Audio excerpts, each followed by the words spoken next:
আজকের দিনটা ছিল আমার জন্য খুব স্পেশাল, কারণ আজকে আমার বরের বার্থডে। তাই সকাল সকালে আমি রান্নাগুলো শুরু করে দিয়েছি। আর কিছুটা কাজ এগিয়ে রাখার জন্য আমি কালকে রাতে কিছু সবজি কেটে রেখে দিয়েছিলাম। আর এখন আমি রান্না করছি ভেজ ডাল। তার জন্য আমি গাজর, বিনস আর মটরশুঁটি ছাড়িয়ে রেখে দিয়েছি। ওগুলো আমি ভালো করে ভেজে নিয়েছি।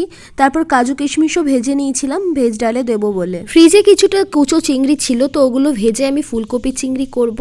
তার মাঝেই বর বায়না করলো চাউমিন খাবে, তো ওকে চাউমিন করে দিলাম। তার মাঝে আমি ফুলকপি চিংড়ি আর ভেজ ডালটা করে নিয়েছিলাম, আর মাছের কালিয়াও করেছিলাম, সেটার ভিডিও করা হয়নি। তারপরে চলে গেছিলাম কেকের দোকানে। কেক টেক কিনে নিয়ে এসে দেখি মায়ের পায়েসও রান্না হয়ে গেছে আর ভাজাগুলো করছিল, তারপরে চাটনিও করেছিল। তো আজ দুপুরের মেনু ছিল মাছের কালিয়া, ফুলকপি আলু চিংড়ি, ভেজ ডাল, পায়েস আর রসগোল্লাও ছিল, সাথে 4 রকমের ভাজাও ছিল। তো সমস্ত খাবার সাজিয়ে দিলাম। তারপরে আমার শাশুড়ি মা ওকে আশীর্বাদ করলো, পায়েস খাইয়ে দিল। তারপর আমার মাও